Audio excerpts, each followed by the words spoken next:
Hello and welcome to the पढ़ रहे online classes. My name is Kamesh Kaushik और आज मैं आपके साथ हूँ जनरल नॉलेज के लिए कॉम्पिटिटिव एग्जाम्स के लिए हिस्ट्री की क्लासेस के साथ। हम एक एक करके टॉपिक वाइज सब कवर करेंगे और उसके बाद उनसे रिलेटेड जो भी एमसीक्यूज है, प्रीवियस ईयर्स क्वेश्चन पेपर, वो सब डिटेल में करेंगे। ठीक है, पहले थोड़ा पढ़ रहे ऑनलाइन क्लासेस के बारे में बता देता हूँ मैं। ये हमारा ऑनलाइन क्लासेस का कोर्स रहता है। इसके अंदर हम बीएससी एग्रीकल्चर दोनों 4 ईयर के लिए, 6 ईयर के लिए दोनों करवाते हैं और उसके साथ हम वीएलडीए की भी प्रिपरेशन करवाते हैं। अब हम नया कोर्स शुरू कर रहे हैं जो कि जनरल नॉलेज का कोर्स है कॉम्पिटिटिव एग्जाम्स के लिए, चाहे एसएससी, बैंकिंग, कोई यूपीएससी, कोई एंट्रेंस एग्जाम अगर आपको देना हो तो आप इसके इजीली अवेलेबल है। ये हमारा हेल्पलाइन नंबर है 8816980006। कोई भी क्वेरीज है कोर्स से रिलेटेड, सब्सक्रिप्शन से रिलेटेड, तो आप इस पर पूछ सकते हैं। ठीक है, अब हम आगे चलते हैं।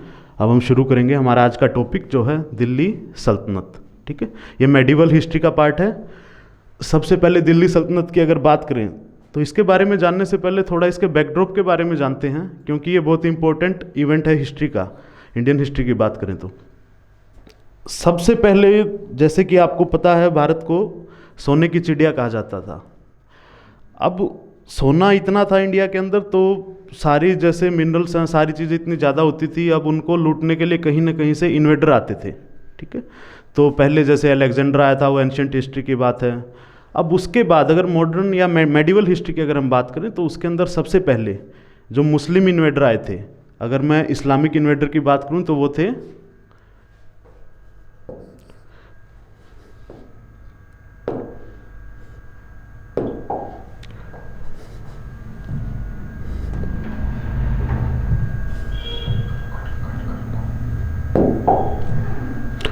सबसे पहले बात करें तो मोहम्मद बिन कासिम।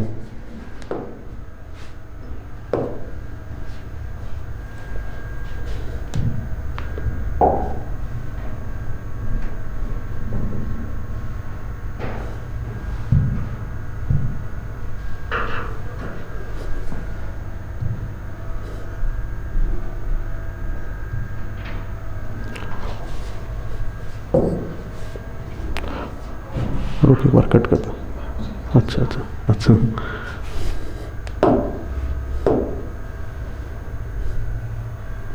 अब सबसे पहले दिल्ली का मैप देखते हैं हम। उस टाइम पे दिल्ली का मैप कैसे था और कहाँ कहाँ ये सारे इवेंट घट रहे थे। उसमें ये सबसे जो ज़्यादा एक्सेप्टेड मैप है वो ये है। अलग अलग हिस्टोरियंस थोड़ा बहुत चेंजेस मिलते हैं, क्योंकि दिल्ली सल्तनत के अंदर भी अलग अलग रूलर्स आए, तो उन्होंने अलग अलग तरीके से, किसी ने यहाँ पे एक्सपेंड कर दिया, किसी ने यहाँ पे कर दिया, किसी ने इधर कर दिया। ठीक है, तो सबका अलग अलग, लेकिन सबसे एक्सेप्टेड मैप जो ये है, जैसा कि ये देख सकते हैं, पहले सारा पाकिस्तान, ऊपर बांग्लादेश, ये सब इंडिया का, हिंदुस्तान का पार्ट था। तो इसके अंदर ये था दिल्ली सल्तनत का एरिया। जैसा कि आप देख सकते हैं, यहाँ पे दिल्ली है जो आज का हमारा सेंटर है। उसके बाद ये गुजरात है, महाराष्ट्र है, और वहाँ पे पहले अलग अलग, आपको पता है कि किंगडम होते थे। सारे किंगडम पूरे इंडिया में फैले हुए थे। साउथ में आप देख सकते हैं चोलाज, पांड्याज, यहाँ पे ये सारे थे साउथ के किंगडम। और ऊपर आप देख सकते हैं जैसे ये जो कश्मीर के ऊपर है, जो प्रेजेंट डे अफगानिस्तान है, ऊपर थोड़ा बहुत तिब्बत का एरिया, वो सारा क्या होता था, मंगोल रूल के अंडर होता था। कब? ये दिल्ली सल्तनत की बात करें, यानी टाइम पीरियड आपका शुरू होता है 1200 से 1500 तक। ठीक है, उस दौरान ये सब क्या था, मंगोलियन एम्पायर के अंडर आता था। तो सारी जो हम घटना की बात करेंगे वो इस सेंटर के इधर उधर होता था। जब तक हमारा जो सी रूट था वो पॉसिबल नहीं था ना, तो इन्वेडर कहाँ से आते थे? लैंड रूट से आते थे। Present day Iran, Afghanistan, Pakistan को क्रॉस करते हुए हिंदुस्तान तक।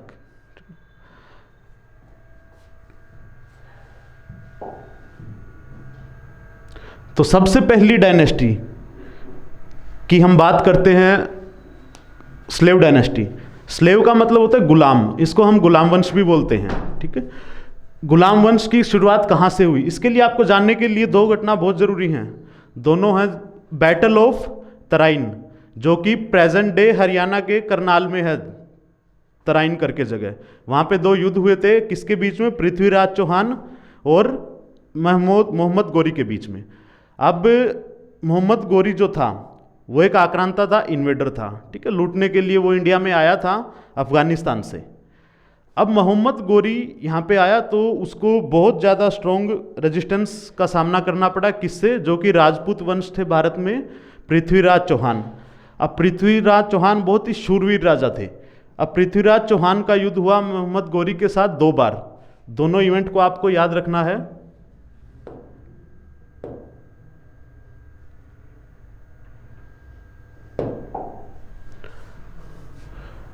पहला कब हुआ? 1191 में, और दूसरा हुआ 1192 में। अब 2 युद्ध हुए थे, बैटल ऑफ तराइन।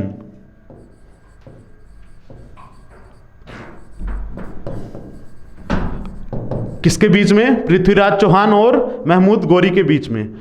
अब पहला जो युद्ध था वो जीत लिया पृथ्वीराज चौहान ने, और महमूद गौरी डर के भाग गया। उसके बाद लेकिन वो वापस आया और दोबारा उन्होंने कोशिश की, और दूसरे में उसने धोखे से पृथ्वीराज चौहान को हरा दिया। और उसके बाद यहाँ पे किसकी शुरुआत होती है? दिल्ली सल्तनत की। ये अब महमूद गौरी जो था उसका एक वाइसरॉय था, कमांडर था उसका, जिसका नाम था कुतुबुद्दीन ऐबक, जो हम आगे करेंगे। कुतुबुद्दीन ऐबक उसका क्या था? एक तरह से गुलाम था। अब वो खुद अफगानिस्तान अपनी जगह घोर चला गया, और उसके बाद वहाँ पे भारत में किसको छोड़ गया? कुतुबुद्दीन ऐबक को, जिसने क्या शुरुआत की? गुलाम वंश की स्थापना की।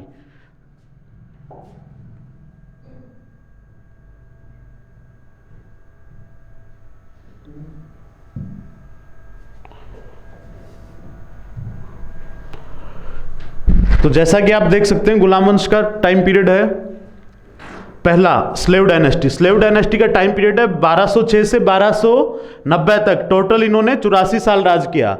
उसके बाद आती है खिलजी डायनेस्टी। इन्होंने कब किया? 1290 से 1320 तक। उसके बाद है तुगलक डायनेस्टी। तुगलक है 1320 से 1413 तक। उसके बाद है सैयद। उसके बाद है फाइनली लोधी। लोधी जो थी उसको आप भारत की पहली अफगान डायनेस्टी भी बोल सकते हैं। अब इनको एक एक करके हम डीप में करेंगे। अब ये है स्लेव डायनेस्टी। जैसा कि मैंने आपको बताया था गुलाम वंश। गुलाम वंश की शुरुआत कब होती है? 1206 में। किसके अंडर? कुतुबुद्दीन ऐबक। अब यहां से क्वेश्चन बनता है कि गुलाम वंश का फाउंडर कौन था? तो इसका राइट आंसर होगा कुतुबुद्दीन ऐबक। अब कुतुबुद्दीन ऐबक जो था, got the post of viceroy by Mohammad Ghori for his merit and loyal service. बहुत ही वफादार वर्कर था किसका? मोहम्मद गौरी का, जो उसके साथ रहता था। अब गौरी अटैक करके वापस चला गया, और वो किसको सौंप के गया सारा? कुतुबुद्दीन ऐबक को। ऐबक ने शुरुआत की थी 1206 में, और इसका राज चला लगभग 4 से 5 साल, 1206 से 1210 तक। शुरू में लाहौर उसकी कैपिटल थी, और उसके बाद उसने चेंज करके क्या किया? दिल्ली को उसकी कैपिटल बनाया।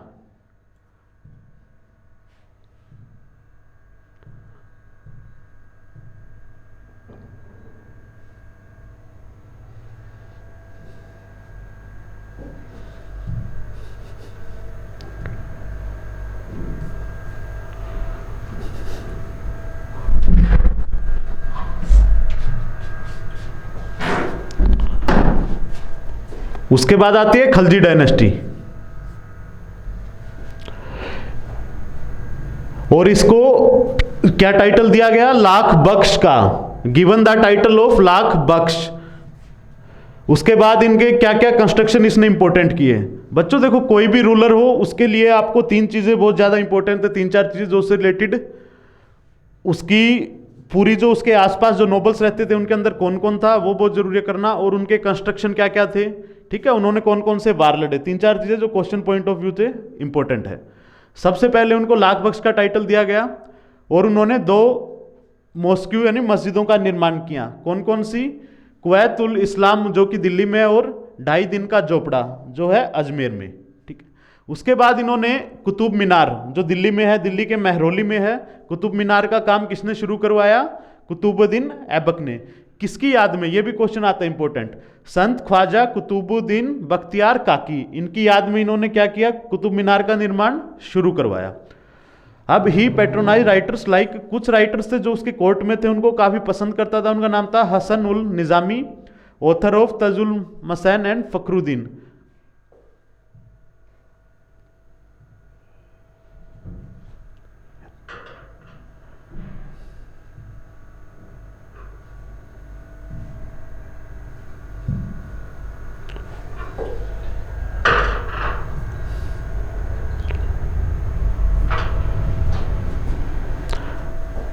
और आखिरी में 1210 में 4-5 साल के बाद इसकी मौत होती है। कैसे?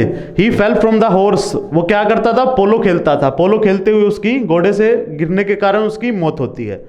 अब ऐबक को किसने सक्सीड किया? आराम शाह। कब? 1210 में। But the throne was usurped by Iltutmish, लेकिन क्या था? ये एक आराम शाह एक कमजोर रूलर था और उसको किसने ओवरथ्रो किया? इल्तुतमिश ने। अब आगे हम बात करेंगे इल्तुतमिश की।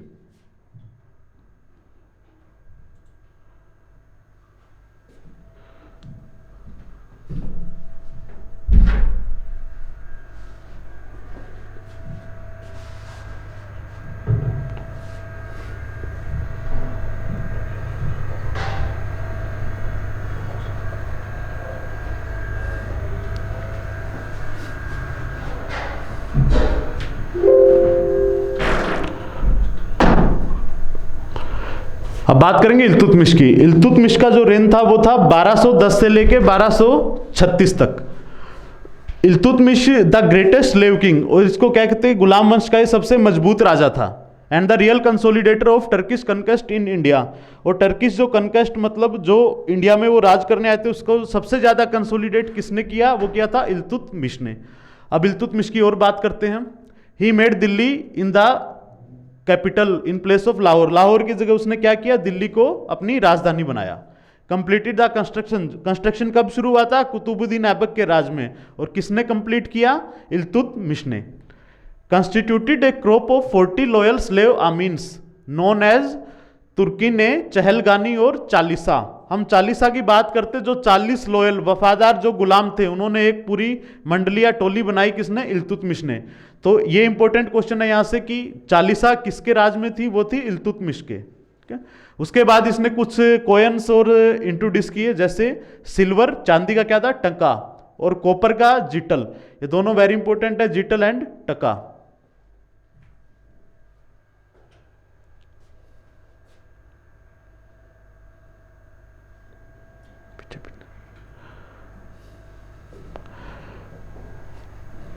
He is called the father of Tom building. Father of Tom building, Tom building का फादर किसे कहा जाता है? जनक, वो है इल्तुतमिश। इसने क्या बनाया था दिल्ली में? Sultanghari, succeeded by Ruknuddin Firoz, and finally throne was given to Razia. अब इसके बारे में एक चीज और इंपॉर्टेंट है, ही स्टार्टेड इक्ता सिस्टम।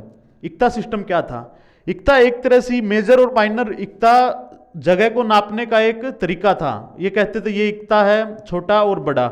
अब इक्ता इसमें दिया जाता था पोजीशन के हिसाब से। जो मान लो कोई कमांडर है या वाइसरॉय की पोस्ट पे, उसको ज्यादा जगह दी जाती थी। ये लैंड डिस्ट्रीब्यूशन सिस्टम आप इसको बोल सकते हैं, इक्ता सिस्टम को। ठीक है। और जो छोटे थे, सिपाही वगैरह थे, उनको कम लैंड दी जाती थी। ये था इक्ता सिस्टम। इसकी शुरुआत किसने की थी? इल्तुतमिश ने। ठीक है। और फाइनली 1210 से लेके 36 तक, तो इसका रेन कितना था? 26 साल इसने राज किया। उसके बाद जो इसकी लड़की थी, इसकी बेटी थी रजिया सुल्तान, उसके बाद उसका कार्यकाल शुरू होता है रजिया सुल्तान का। रजिया सुल्तान कब किया इसने? 1236 से 1240 तक, 4 साल। इसके बारे में काफी इंपॉर्टेंट चीजें याद रखने के लिए, क्योंकि Razia Sultan is the first and the only women ruler of the medieval India. Bharat का जो इतिहास है, मध्यकालीन इतिहास, उसके अंदर एक ही महिला शासिका थी, जो थी Razia Sultan. First and the last Muslim women ruler of medieval India. Sent an expedition against Rajput, और इसने कहां पे अपना आक्रमण किया? रणथंबोर में, जो कि राजस्थान में है। Her affection towards Yakut was not like by the nobles, लेकिन उस टाइम में महिलाओं की भूमिका कुछ राजनीति में ज्यादा नहीं होती थी, और उसके आसपास जो नोबल्स थे उनको ये पसंद नहीं था कि एक महिला उन पे राज करे। तो सारे नोबल्स जो थे उसके खिलाफ थे। तो उसके बाद क्या हो जाता है 3-4 साल के अंदर? 1240 के अंदर रजिया सुल्तान को मरवा दिया जाता है नोबल्स के द्वारा। और कहां पे? ये इंपॉर्टेंट जगह है, कैथल, जो हरियाणा में है। कैथल के अंदर इनकी मृत्यु हो जाती है, रजिया सुल्तान की। उसके बाद the last ruler of the slave dynasty, गुलाम वंश का सबसे आखिरी राजा कौन था? गियासुद्दीन बलबन। इसका राज कब तक रहा? 1265 से 1286 तक। अब बलबन ने क्या किया? बलबन को कहते हैं कि बहुत ही समझदार और क्रूर राजा था। इसने पहले अपने नोबल्स के अंदर ये काम करता था, और रजिया सुल्तान को मरवाने में इनकी भूमिका काफी अहम थी। ठीक है। Balban adopted A policy of blood and iron. अब ब्लड एंड आयरन, अब क्वेश्चन यहां से रेज होता है ब्लड एंड आयरन क्या है। ये काफी क्रूड था, तो जो भी मतलब इनके दुश्मन होते थे या जो इसके खिलाफ नोबल्स काम करते थे, उनको मरवाने के लिए उनको इतना ज्यादा टॉर्चर करता था कि जब तक उनके खून ना आ जाए। तो ये पॉलिसी थी इसकी, blood and iron policy. He was A pattern of Persian literature. उसको जो पर्शिया हम बोलते हैं, जो प्रेजेंट डे ईरान है, ईरान का नाम पर्शिया है, पर्शिया था पहले। अब तो पर्शियन लिटरेचर का वो काफी पसंद करता था उसको, और स्पेशल फेवरेट टू, और आमिर खुसरो उसके पसंदीदा थे। आमिर खुसरो से आप क्या याद रख सकते हैं, सितार का जो इन्वेंशन है वो किसने किया था, आमिर खुसरो ने। He created a strong centralised army. अब उसने क्या किया, एक आर्मी तैयार की, क्योंकि कोई भी एक्सपीडिशन के लिए या आपको अपना एक्सपेंशन करना है, कंसोलिडेट करना है, तो उसके लिए आपकी एक आर्मी काफी इंपॉर्टेंट है। इसने काफी अच्छी आर्मी तैयार की, एस्टेब्लिश द मिलिट्री डिपार्टमेंट, और अपना एक सैन्य डिपार्टमेंट तैयार किया अलग से, और उसका नाम क्या रखा, दीवाने अर्ज। He ordered the separation of military affairs from finance department. उसने क्या किया, जो भी फाइनेंस से रिलेटेड चीजें थी, जैसे जो भी था पैसे का वित्तीय लेन देन था, उसको क्या किया, मिलिट्री से अलग कर दिया इन्होंने, अलग अलग डिपार्टमेंट बना दिए। ही अपॉइंटेड स्पाइज। अब स्पाइस जो थे, जासूस थे अपने नगर के अंदर या दूसरे नगर के अंदर, हम जैसे आज भी भेजते हैं अलग अलग देशों में जासूस, वैसे ही जब भी होता था। तो इन्होंने क्या किया, स्पाइस की एक पूरी सेना तैयार की, किसने, बलबन ने। टूक up the title of Zille Ilahi and impressed upon the people that king was the deputy of God. और उसने किसका टाइटल लिया, जिले इलाही का। तो पहला जिले इलाही का टाइटल लेने वाला कौन था, बलबन। और उसने लोगों से क्या कहा कि मैं क्या हूं, भगवान का डिप्टी हूं, गॉड का डिप्टी, उसने अपने आप को कहा। He insisted on the Iranian ceremonies, जो कि ईरान की कुछ सेरेमनीज थी, जैसे कि सजदा एंड पाइबोस। अब ये दो इंपॉर्टेंट वर्ड है, सजदा एंड पाइबोस।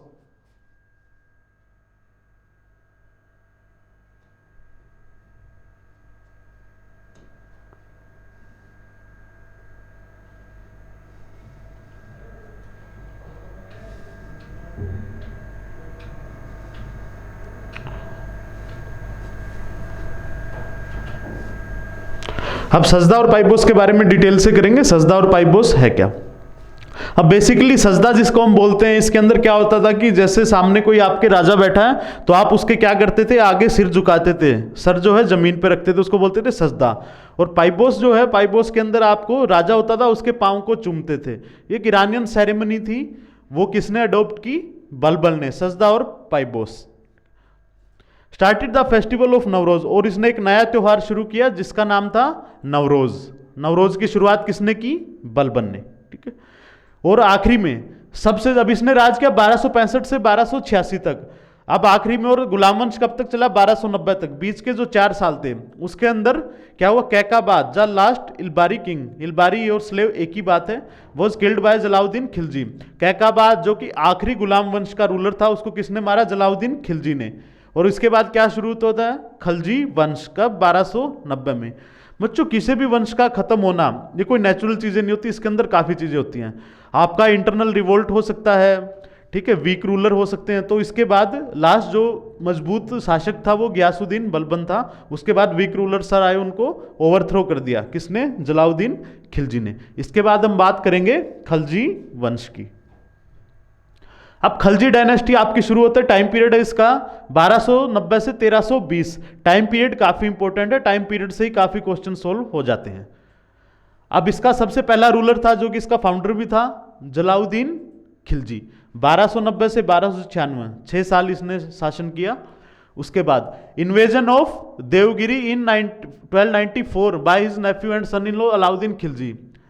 अब इसका जो भतीजा था और उसके बाद उसका जमाई भी बना हुआ था, अलाउद्दीन खिलजी। इसने क्या किया, पहले दिल्ली, जैसे हम मैप के अंदर किया था, नॉर्थन एरिया के अंदर सिमटा हुआ था दिल्ली एम्पायर। अब इन्होंने साउथन में, अपने दक्षिणी भारत में भेजा किसको, रिवोल्ट के लिए, अलाउद्दीन खिलजी को, देवगिरी के अंदर। देवगिरी प्रेजेंट डे महाराष्ट्र में जो दौलताबाद है, वहां पे है देवगिरी, वो उसका पुराना नाम है देवगिरी। तो वहां पे उसने किसको भेजा, अलाउद्दीन को। इन्होंने साउथन में भी अपने आप को एक्सपेंड किया, खलजी वंश ने। He married his daughter to Ulugh Khan, a descent of Changez Khan, to win his goodwill.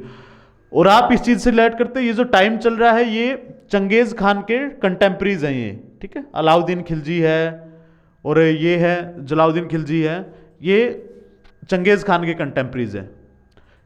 तो चंगेज खान के जो वंशज थे उसका नाम था उलुग खान। अब जलालुद्दीन खिलजी ने क्या किया, उनकी गुडविल जीतने के लिए, क्योंकि सारा मंगोलियन एम्पायर वो चंगेज खान के पास था, तो उनकी लड़की की उन्होंने शादी की जो चंगेज खान के वंशज थे उलुग खान उनके साथ, ताकि वो इनकी गुडविल जीत सके। अब 6 साल इन्होंने राज किया। अब इसके जो दामाद थे अलाउद्दीन खिलजी, तो इन्होंने क्या कहते हैं कि अपने धोखे से अपने ससुर को ही मारा था, इनको जलालुद्दीन खिलजी को। अब इनका शुरू होता है 1296 से 1326 रूलर।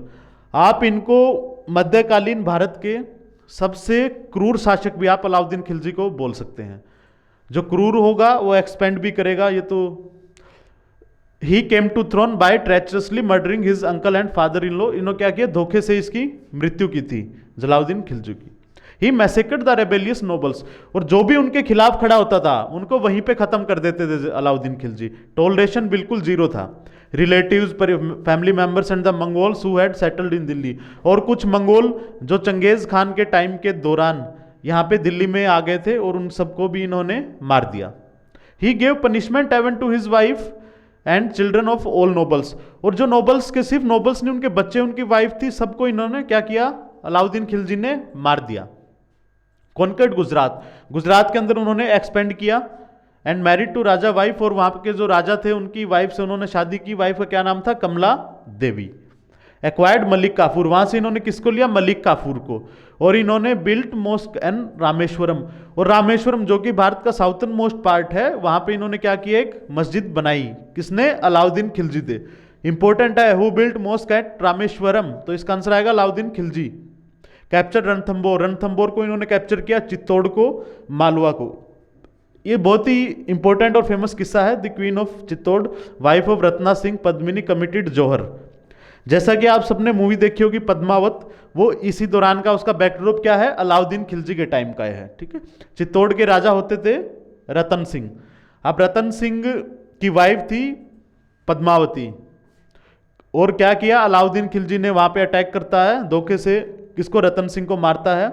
और उसके बाद द क्वीन ऑफ चित्तौड़, जो चित्तौड़ की रानी थी, उन्होंने क्या किया, जौहर किया। जौहर क्या होता था, पहले एक तरह की प्रथा थी पुराने समय में कि आपका पति या राजा कोई हार जाता तो वहीं पे वो अपनी जान दे देती थी रानियां। ही बिल्ट, अब इसने कुछ कंस्ट्रक्शन भी किए काफी इंपॉर्टेंट। सबसे पहले अलाई फोर्ट, अलाई दरवाजा एट कुतुब मीनार, कुतुब मीनार पे है अलाई दरवाजा।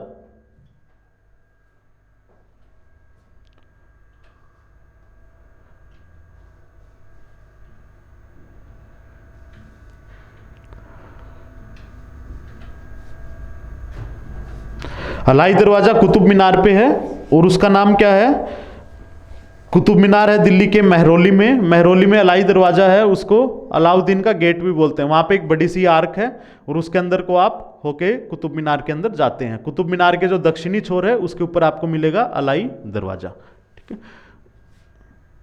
और उसने बनाया कैपिटल सिटी सीरी, सीरी फोर्ट, सीरी का किला है, ये भी दिल्ली में है, सेंट्रल दिल्ली में। और हौज खास, हौज खास भी दिल्ली में एक जगह है, उसको किसने बनाया था, अलाउद्दीन खिलजी ने। अब अलाउद्दीन खिलजी से आप काफी प्रशासनिक इसने काम काफी किए, उसके अंदर सुधार किया, इंप्रूवमेंट किया। Administrative reforms of Alauddin Khilji, उनके अंदर इसने क्या क्या किया। First sultan to have permanent army. पहले क्या होता था, आर्मी एक प्रोफेशन इतना इंपॉर्टेंट नहीं होता था कि प्रोफेशनल सारे होते थे आर्मी वाले। फर्स्ट सुल्तान टू है परमानेंट आर्मी, परमानेंट आर्मी रखने वाला पहला सुल्तान था। ही पेड सोल्जर्स इन कैश, उन्होंने क्या किया, सोल्जर्स को, जो भी उनके लड़ने वाले सैनिक थे, उनको क्या किया, कैश में पे करना शुरू किया। इंट्रोड्यूस द सिस्टम ऑफ दाग एंड चेहरा। अब दाग के अंदर क्या होता था, ये इंपॉर्टेंट है, हु इंट्रोड्यूस दाग और चेहरा। दाग और चेहरा दो चीजें थी जो किसने शुरू की, अलाउद्दीन खिलजी थे।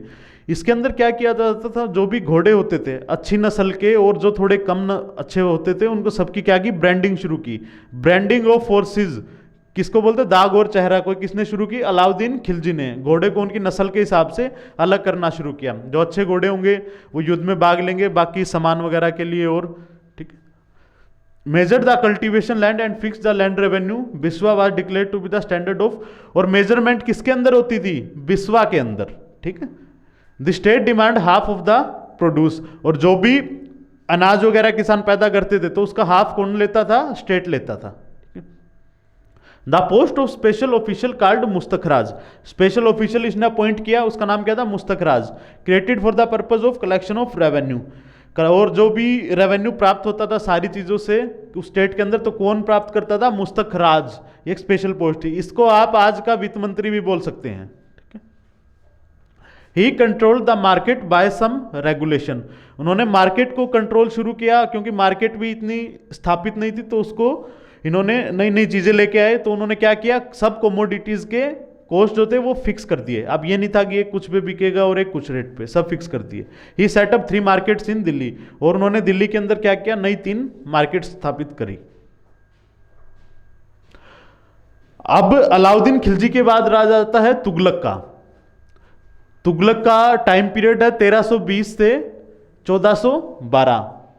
इसे आप कह सकते हैं सबसे लंबे समय तक राज करने वाली डायनेस्टी अगर पूछें तो मध्यकालीन भारत में वो आएगी तुगलक डायनेस्टी। इसके फाउंडर थे गियासुद्दीन तुगलक, और इनका राज किया इन्होंने 5 साल। Founder of Tughlaq dynasty and first sultan of Delhi who took up the title of Ghazi, Ghazi का टाइटल लेने वाले ये पहले सुल्तान थे दिल्ली के। Constructed canals and formulated A famine policy, इन्होंने क्या किया? नहरों का निर्माण शुरू किया। फेमाइन, जब भी सूखा पड़ता था उससे जो भी नुकसान होता था तो उसके लिए इन्होंने एक नई नई पॉलिसी बनाई। Build the city of Tughlaqabad, जैसा कि आप नाम से पढ़ सकते तुगलक, तुगलकाबाद। अब दिल्ली के नजदीक है तुगलकाबाद जो जगह है, वो किसने बनाई थी? गियासुद्दीन तुगलक ने, और उन्होंने उसको अपनी राजधानी बनाया। उससे पहले क्या थी राजधानी? दिल्ली। सूफी संत शेख निजामुद्दीन औलिया, जिसके नाम पे आज निजामुद्दीन है, वो किसी संत के नाम पे, उनका नाम था निजामुद्दीन औलिया। ये उन्होंने इसके बारे में कहा था गियासुद्दीन तुगलक के बारे में कि दिल्ली इज फार अवे, यानी दिल्ली अभी दूर है। तो ये कथन किसका था? दिल्ली अभी दूर है, निजामुद्दीन औलिया। और इन्होंने किसके बारे में कहा था? गियासुद्दीन तुगलक के बारे में। ही डाइड इन 1325, उनकी 1325 में मौत हो जाती है। कैसे? Fall from A high rest Pavilion, Pavilion से गिरने के दौरान। इब्ने बतूता, अभी वेरी इंपॉर्टेंट, इब्ने बतूता जो कि क्या था? मोरक्को से आया था, एक ट्रैवलर था मोरक्कन, वो इंडिया को विजिट करने के लिए, स्टडी करने के लिए आया था मोरक्को से। उन्होंने इनके बारे में कहा था कि इनकी डेथ उनके बेटे ने की है, जिसका नाम था जोना खान। और जोना खान का असली नाम है मोहम्मद बिन तुगलक, जो कि तुगलक डायनेस्टी के अगले राजा भी बनते हैं, उन्हीं के बेटे। ठीक है, तो इब्ने बतूता ने, इसमें इंपॉर्टेंट है, ये बोला था कि उनकी मौत धोखे से हुई है। और किसने की है? जोना खान ने। अब बात करते हैं मोहम्मद बिन तुगलक। इनका शासनकाल 1325 से 1351 तक, ऑल्सो नोन है जोना खान। इनका क्या नाम था घर पे? जोना खान भी बुलाते थे इनको। Expert in Arabic, Persian, astronomy, philosophy, maths and medicine, ये सब चीज़ों के ज्ञाता थे, सब में एक्सपर्ट थे। अरेबिक हो, एस्ट्रोनॉमी हो, फिलोसफी हो, गणित हो या फिर विज्ञान हो, ठीक है, सब चीज़ों में एक्सपर्ट थे। इनके बारे में एक चीज़ आप याद रख सकते हैं, इनको कहा जाता है कि दिल्ली के सबसे समझदार और एक्स्ट्राऑर्डिनरी किंग थे ये, लेकिन ये कुछ ज़्यादा अचीव नहीं कर पाए। He 5 ambitious projects are increase taxation in Doab, taxation के बढ़ाना किसके अंदर? दोआब रीजन के अंदर। दोआब जो रीजन है वो पंजाब के अंदर आता है modern day. Transfer is capital from Delhi to Devagiri, इन्होंने क्या किया? ट्रांसफर किया। देवगिरी जो मैंने पहले बताया था महाराष्ट्र के अंदर है, दौलताबाद का ओल्ड नेम क्या है? देवगिरी। इन्होंने अपनी कैपिटल को शिफ्ट किया। इंट्रोडक्शन ऑफ टोकन करेंसी, अब इन्होंने क्या किया? टोकन शुरू कर दिया करेंसी के लिए। खुरासन एक्सपीडिशन इन नॉर्थ वेस्ट, और इन्होंने नॉर्थ वेस्ट था जो प्रेजेंट डे पाकिस्तान है, वहां पे इन्होंने क्या किया? अपना एक्सपीडिशन भेजा। कुराचिल एक्सपीडिशन इन हिमालयाज के अंदर भी एक जगह क्वारचिल, वहां पे भी इन्होंने क्या किया? एक्सपीडिशन किया। ही डाइड इन थट्टा, सिंध के अंदर, सिंध जो पाकिस्तान प्रेजेंट डे कराची वगैरह है वो सिंध है, वहां पे क्या हुआ?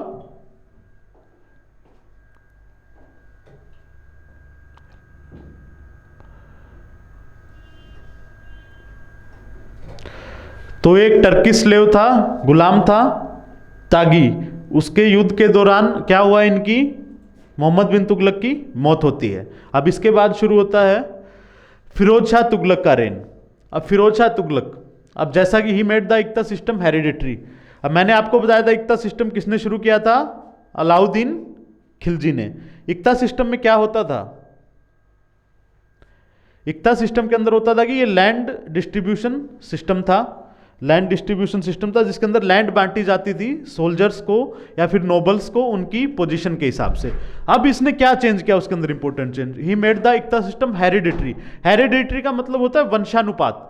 अब उन्होंने क्या किया, वंशज जो भी, जैसे आज मैं एक नोबल्स हूं, मैं वाइसरॉय हूं, मेरे पास इतनी जमीन है, तो मेरे बेटे के पास भी, फिर उनके बेटे के पास वो जमीन इसी तरह से चलती रहेगी और चेंज कोई नहीं होगा उसमें। पोजीशन के हिसाब से नहीं, इन्होंने वंश के हिसाब से तय कर दिया। In order to encourage agriculture the sultan paid a lot of attention to irrigation. Irrigation का इंडिया के अंदर जो भी, खासकर नॉर्थ इंडिया के अंदर ज्यादा जो काम किया, नहरें बनाने का काम, वो किसने किया, फिरोज शाह तुगलक या फिर तुगलक वंश ने नहरों के बारे में काफी काम किया है। He repaired number of canals, काफी कैनाल्स उन्होंने ठीक करवाई। First canal Sutlej to, Sutlej को जो घग्गर से जोड़ती है वो नहर। Second canal carry water from Yamuna to Hisar, जो यमुना से हिसार हरियाणा के अंदर आती है, उन्होंने उसकी शुरुआत की। ही इम्पोज वाटर टैक्स, और उस, अब कोई भी चीज़ है, अब किसी सुविधा अगर आपको देगा तो उससे राजा टैक्स भी वसूलेगा। उन्होंने क्या किया, अपनी पब्लिक के ऊपर वाटर टैक्स लगाना शुरू कर दिया। He brought 2 pillars of Ashoka from Topra and Meerut to Delhi. Repaired Qutub Minar when it was struck by lightning. अब कुतुब मीनार का इन्होंने क्या किया है, रिपेयरिंग करवाई, जो कि लाइटनिंग के कारण, बिजली लगने के कारण खराब हो गई थी। Department Diwan Khairat was set up to make provisions for the marriage of poor girls, और लड़कियों की शादी के लिए इन्होंने एक डिपार्टमेंट बनाया अलग, दीवान खैरात। और इन्होंने इसके लिए इंपॉर्टेंट है 2 कोयंस नए शुरू किए, आधा, जिसको 50% जितल भी बोलते हैं,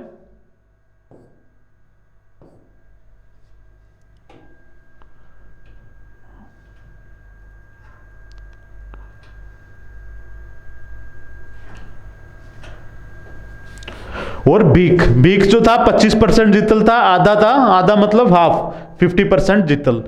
ही was succeeded by Ghiyasuddin Tughlaq Shah 1। इसके बाद ये कुछ अगले रूलर्स है जिन्होंने सक्सीड किया, गयासुद्दीन तुगलक शाह 1, अबू बकर शाह, नसीरुद्दीन मोहम्मद एंड अलाउद्दीन सिकंदर शाह। बट इनका ज्यादा इंपॉर्टेंट नहीं है, ये वीक रूलर्स थे। Built new towns of Fatehabad, अब ये इंपॉर्टेंट है, इन्होंने कौन कौन से टाउन बनाए, फिरोज शाह तुगलक ने। सबसे पहले इन्होंने बनाया फतेहाबाद, हिसार, जौनपुर, फिरोजाबाद। बरानी जो क्या थे, इंपॉर्टेंट हिस्टोरियन थे मेडिवल इंडिया के। वाज इन हिज कोर्ट, वो इसके कोर्ट के अंदर थे। ही रोड तारीख फिरोज शाही एंड फतवा जहांगीरी, उन्होंने 2 इंपॉर्टेंट बुक्स लिखी, तारीख फिरोज शाही और फतवा जहांगीरी। इन दोनों के राइटर कौन थे, बरानी। अब तुगलक के बाद आती है सैयद डायनेस्टी। सैयद डायनेस्टी का राज कब तक चला, 1414 से 1450। ये हमारे एग्जाम पॉइंट ऑफ व्यू से ज्यादा इंपॉर्टेंट क्वेश्चन यहां से बनते नहीं है, तो इसके अंदर आप सिर्फ इनके रूलर्स के नाम याद रख सकते हैं। फर्स्ट रूलर है इनका, फाउंडर है खिजर खान। उसके बाद founder of Sayyid dynasty and claim to have descended from the prophet of Islam. उसके बाद इनके जो रूलर्स हैं उनके नाम याद रखते हैं, मुबारक शाह, मोहम्मद शाह, अलाउद्दीन शाह आलम। ये इनका लास्ट रूलर था, तो इससे 2 इंपॉर्टेंट है, इनका फाउंडर कौन था, खिजर खान, और लास्ट रूलर अलाउद्दीन शाह आलम। 2 चीजें याद रखनी है सैयद डायनेस्टी से। इसके बाद करते हैं लोधी डायनेस्टी। लोधी डायनेस्टी, इसको आप भारत की पहली अफगान डायनेस्टी भी बोल सकते हैं। Who is the first Afghan dynasty of India, Lodhi dynasty. अब लोधी डायनेस्टी के फाउंडर कौन थे, वो थे बहलोल लोधी। अब बहलोल लोधी का जो शासनकाल था 1481 से लेकर 1489 तक। Founder of Lodhi dynasty in India, he annexed entire Sharqi kingdom and issued Bahlol coins. उन्होंने क्या किया, शर्की किंगडम को एनेक्स कर दिया, यानी एक्वायर कर लिया। अब शर्की किंगडम कहाँ होता था, जो कि आज प्रेजेंट डे जौनपुर है जो यूपी के अंदर, वहां पे क्या होता था, शर्की किंगडम होता था। जौनपुर बनारस की तरफ है Jaunpur. He never set on thrones, और इसके खास बात थी ये कभी भी गद्दी पे नहीं बैठता था। ये बैठता था जो इसके आसपास के नोबल्स थे और लोग थे, use to sit on carpet, ये कारपेट पे बैठता था बहलोल लोधी। अब इन्हीं के आगे वंश आगे बढ़ता है, तो अगले रूलर होते सिकंदर लोधी, 1489 से लेकर 1517 तक। इनके बारे में कहा जाता है सबसे नोबलेस्ट रूलर थे। रियल नेम वाज, इनका असली नाम था Nizam Khan. Conquered Bihar and Bengal in AD 1504। इन्होंने बिहार और बंगाल पे कब्जा किया कब, 1504 में। Built new city Agra, very important. Agra का निर्माण किसने कराया, सिकंदर लोधी ने, very important question. And made it his capital. अब उन्होंने क्या किया, आगरा को अपनी राजधानी भी बना लिया, किसने, सिकंदर लोधी ने।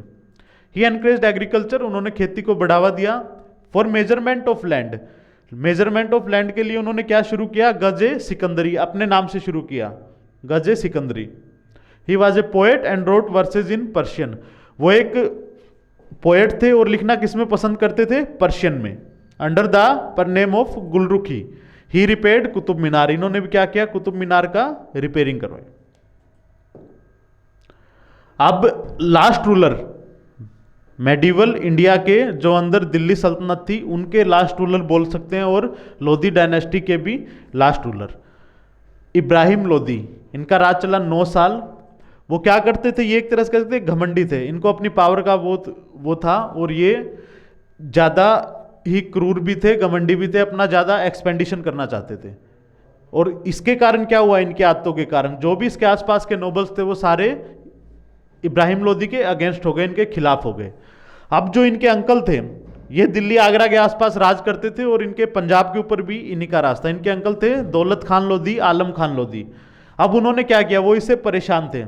अब उन्होंने जो अफगानिस्तान में जगह फरगाना, वहां से आए थे बाबर। अब उन्होंने क्या किया? बाबर को इनवाइट किया कि आप यहां पे आइए और दिल्ली पे अटैक कीजिए। तो बाबर इंडिया में आते हैं, अटैक करते दिल्ली पे। इनका युद्ध होता है बाबर का और इब्राहिम लोधी का, जिसको हम फर्स्ट बैटल ऑफ पानीपत भी बोलते हैं। ये कब हुआ था? 1526 में। 1526 में युद्ध हुआ बाबर और इब्राहिम लोधी का। और उसके अंदर क्या होता है? बाबर विजय प्राप्त करता है, और उसके बाद मुगल काल की भारत में शुरुआत होती है। He was defeated and died in the hands of Babur in the first battle of Panipat in 1526. This marked the end of Delhi सल्तनत। और यहीं से क्या खत्म हो जाता है? दिल्ली सल्तनत यहां से खत्म होती है और शुरू होता है मुगल काल, जो कि मध्यकालीन भारत का एक और इंपॉर्टेंट टॉपिक है, मुगल काल। तो आज के लिए इतना ही इंपॉर्टेंट है, और उसके बाद हम नेक्स्ट लेक्चर में करेंगे मुगल। शुरुआत करते हैं मुगल से। Thank you all.